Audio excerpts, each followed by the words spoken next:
Wayward Courier Chapter 27. You want me to get in that thing? You were brought here in one. I was unconscious. I can arrange that if you want. Touch me and I will break you. Thomas threatened, eyeing the unicorn warily. Chariots are perfectly safe. We even brought the large one so you can sit comfortably. I don't give a shit how safe it looks. I'm not getting in that thing. Shining Armor rolled his eyes under his helmet. He couldn't understand what the problem was. No pony had fallen out of a Pegasus-pulled chariot in centuries. They were deliberately designed to make such a thing impossible. What do you want, to be strapped on? He asked snappishly, getting tired of the man's attitude. No, Thomas grumbled as he strapped his helmet on. Last thing I want is to be tied to the fucking thing. He stuck his hands in his pocket and sighed. Fine, came the slightly muffled reply. Let's get this over with. He stepped onto the chariot as though it would fall apart and sat down slowly. The chariot was different to the ones normally used to transport VIPs, as it lacked any sort of paintwork and was easily 5 ponies long. It was a dull gray, the unpolished metal rough in places, giving the impression that it was only half finished. This was further supported by the lack of rivets in places, though they were more for show than any structural integrity. After all, every chariot, even this incomplete one, had layer upon layer of enchantments poured into it to ensure that not even the demons sealed in Tartarus could do lasting damage. Not that any of this would have done anything to allay the courier's concerns.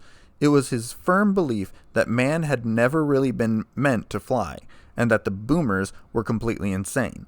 Not that he would actually say that anywhere they might hear. They did have enough munition to level Vegas, twice. The 3 other unicorns seemed to glance at each other. What's his problem? Asked the one with the blue horn, his voice muffled by the helmet he wore. No idea, replied the red-horned one. Probably just afraid of heights, the third one chipped in, her soft, silky voice completely at odds with her current appearance. The stallions couldn't help but look at her. The voice wouldn't have been out of place at a fashion show or a dress club. Not that either of them would say that. Shadow Dancer was one of the more dangerous unicorns in the guard. Probably never flew either, she continued. I'm pretty sure you were worse, weren't you, Lance? The first unicorn shifted. So I passed out, he muttered. At least I didn't throw up everywhere. You promised not to bring that up, the other stallion said angrily, hitting him with a hoof. The resulting clang drew the attention of the captain. Firebolt, Frost Lance, Shadow Dancer. Get on, he ordered. We're leaving. The unicorns got onto the chariot, giving Thomas a wide berth. Whether it was out of respect, fear, or disdain was a complete mystery. As the 4 lightly armored Pegasi pulling the chariot took to the air, their cargo following weightlessly behind them, the courier tightened his grip on it. He was glad that he had a full helmet. It hid the expression of complete terror he had. The last time he had an expression that was even remotely similar was when he ran into a swarm of cazadors with nothing more than a caravan shotgun. But, as he'd happily admit, it had absolutely nothing on what he was going through right at that moment. 20 minutes in, he had loosened his death grip on the chariot slightly. He was about to begin praying for a distraction when, mercifully enough, one came. First time flying? A confident female voice asked. He turned to see one of the armored ponies looking at him. The mark covering her flank was strange, a great big stylized eye. What it meant was a mystery to him. Yeah, he muttered in response, refusing to look at the countryside that whipped past at frightening speeds. How can you stand this? Years of practice, she replied. I'm Shadow Dancer. You're this courier I've heard so much about. No, that's the other human walking around, he snarked. So a woman? Great, you're one of those sexist jerks, she growled. The term he had used wasn't one she was familiar with, but she was smart enough to take an educated guess. No, I knew a woman who walked around with a pneumatic gauntlet. The memories helped ease the courier's tension, and the scariest woman I know is a colonel. Crazy, bloodthirsty bitch, too, he muttered. Really? Shadow said flatly. Veronica once punched someone so hard the force tore his arm out of his socket. That was messy, he said with a chuckle. And then there was the time I gave her that ballistic fist. He laughed again as he pulled a magazine for his submachine gun out of his duster and started loading it. That was the best thing ever. So I ended up spending the whole ride there talking with that Shadow Dancer. She was nice. Okay, one more joke like that, I will punch you. No, I don't care. There's enough security here to hold off a platoon of troopers. Anyway, things went quietly enough. Just a few hours spent sitting in that thing. Then things went to hell in a handbasket. Thomas pulled his carbine off his back and looked around. There was a red blip amongst the green on his HUD, but he couldn't see what was making it appear. Where the fuck are you? He growled. Firebolt and Frostlance glanced at each other through their helmets. Great, he's gone crazy. What are you talking about? Shadow Dancer asked, looking at him with worry. There's something hostile around. Duck! He suddenly screamed. The mare did just that as he fired a shot where her head had been. Before any of the ponies could ask just what he had been thinking, a changeling with a new hole in its head careened into the chariot, making it shake. Take that, you sneaky fuck! The courier muttered triumphantly. How did you know it was there? Shining asked as he disposed of the corpse, throwing it over the side. In response, Thomas tapped his Pip-Boy. Doesn't usually let me see someone who's invisible, though. He muttered. Oh, fuck! He suddenly exclaimed. Without any warning, he picked up his SMG and started firing it. At first, the bursts seemed to be completely random, but each one connected with a changeling, shattering their invisibility as the bullets impacted. Contact! Shining Armor yelled as his horn began to glow. They're everywhere! One of the other stallions yelled. Stay frosty! The other stallion said, chuckling to himself. Now's not the time for jokes, Lance, Shadow hissed. Fuck, they're bulletproof. Thomas dropped his now empty SMG and picked his carbine back up. He pulled the magazine out and briefly checked the rounds within, before snapping it back into the rifle. Captain, is the shield ready? Frostlance asked calmly, smiting a changeling with a blast of solid ice. I don't know how much longer we can last. Firebolt screamed, spraying bright red fire everywhere. Without warning, the chariot and the ponies pulling it were enveloped in a purple bubble. Any changelings caught within were dealt with in short order.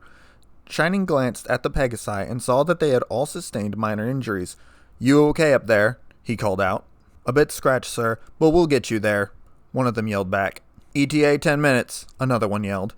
All right, you heard him. 10 minutes to get ready, Shining said as he turned back to the knights. Before he could get any response, Thomas hastily ripped his helmet off and pulled a small bottle from one of the many pockets secreted in his duster.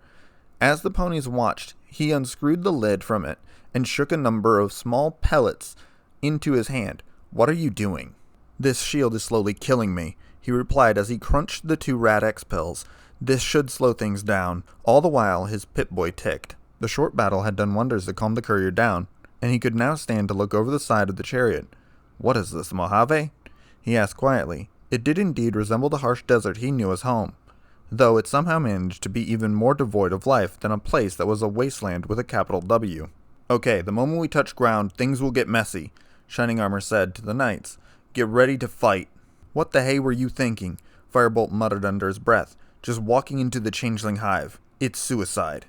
Firebolt, you're my brother and all, but keep that up and I will buck you into next week, Frostlance threatened, keeping his voice completely civil and calm. We have the captain and him. He gestured at Thomas. You saw what he did against those night guards.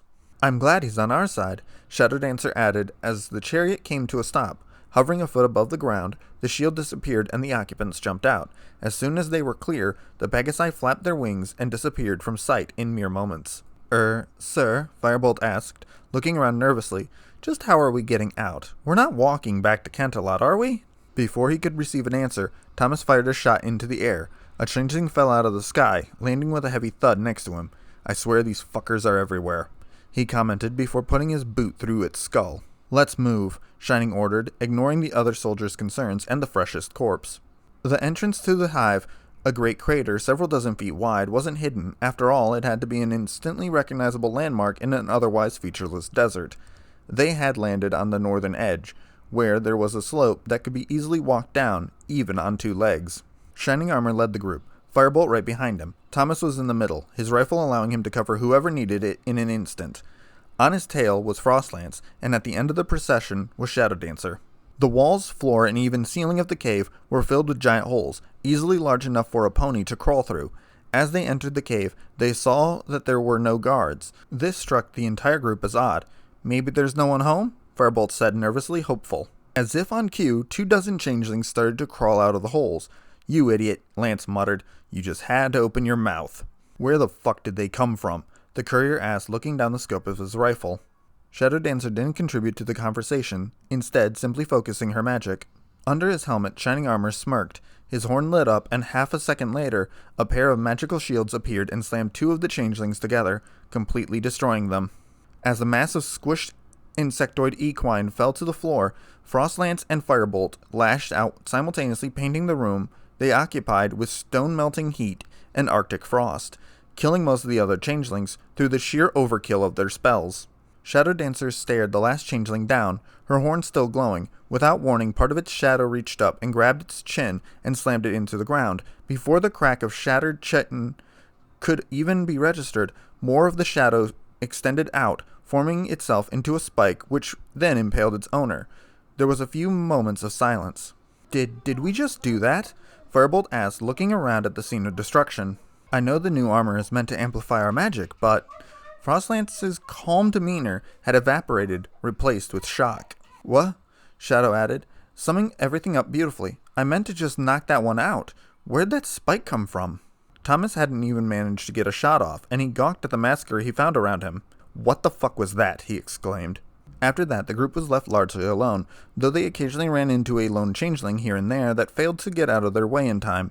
Each use of magic sent the courier's Pip-Boy ticking dangerously. By the time they made it to their destination, he was at close to 300 rads, and was feeling the effects. Fuck, he muttered, leaning against the wall as he took deep breaths. The ponies ignored his discomfort and pressed on, approaching a great cavern that wasn't natural in any way. Within were a dozen seemingly armored changelings, and a much taller one sitting on a throne. Chrysalis, Shining Armor growled.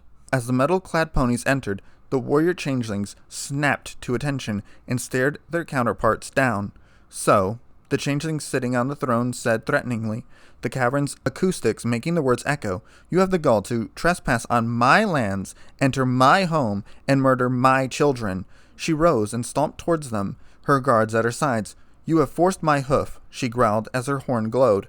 Without warning, one of her guards fell with a crack like thunder. As it staggered to its hooves, bleeding green ichor from the wound, all present in the room looked around. "What was that?" Chrysalis screamed. "The last thing you'll never see," Thomas replied, his voice bouncing off the walls so many times it made locating him impossible. "So the red-eyed demon can turn invisible," she sneered. "That won't save you." In an instant, the 12 warrior-cast changelings were engulfed in green flames. Where they had stood, there were now a dozen knights, each of them perfect copies of the unicorns that had invaded their home. "Stick together," Shining Armor ordered. "Don't let them separate you." From there, things devolved into an ugly brawl. Spells were thrown without any concern on who they hit. Hooves flailed about wildly. Armor was scratched and dented. Thomas couldn't risk firing into the mass of metal for fear of hitting the ponies.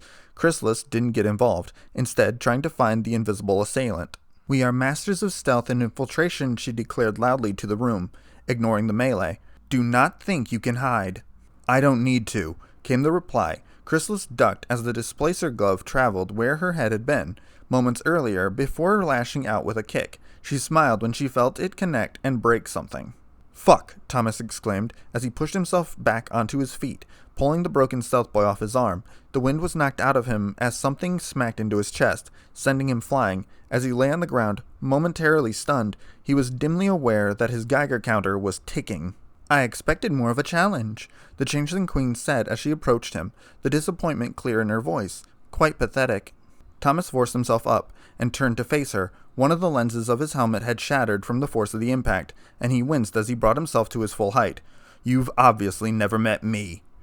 He replied, "I don't go down easy." His hand shot to his holster, and in less than a second, his sequela was pointed at the Queen and fired. A green bubble formed around her, stopping the hand-loaded rifle round dead. "That's my shield spell!" came a yell from the brutal fight as the barrier disappeared. "I did a lot more than feed from you," Chrysalis proudly yelled back, glancing at the source. She looked back at the courier, only for something to slam into her barrel with titanic force. She felt her carapace crack. As she was knocked into the sky, her insectoid wings began to flutter, stabilizing her. She came to a stop, hovering 60 feet away and out of reach of the courier, his arm still outstretched from the punch. "Get back down here, bitch!" he yelled angrily. Before she could respond, 2 bodies came rocketing out of the 16-strong free-for-all. The 2 smoldering metal-clad ponies quickly disappeared in a flash of green flames, leaving a pair of changelings that had been burnt to a crisp. They skidded to a halt underneath the Queen. "No!" she screamed. From her terrified, dismayed expression, it was like their deaths was causing her physical pain. Author's notes. Wow, this one is long. Dress clubs, the pony equivalent to strip clubs, because clothed ponies manage to be even sexier than naked ponies. I have no idea why. Shadow Dancer is based off an older OC of mine, Shadow Fragment. Same colors and cutie mark, though the original Shadow was an incredibly snarky mega bitch. God, I loved her. And yes, changelings are immune to small arms fire. After all, a carapace is essentially natural body armor. It's only logical bugs crunch when you squish them. Oh, and as for how 4 ponies and a man who is slowly poisoned by magic are capable of being such powerhouses against a whole swarm of shapeshifting emotion eaters, conversion of ninjutsu, though I prefer the term inverse law of ninjas. Also, longest chapter yet, yay.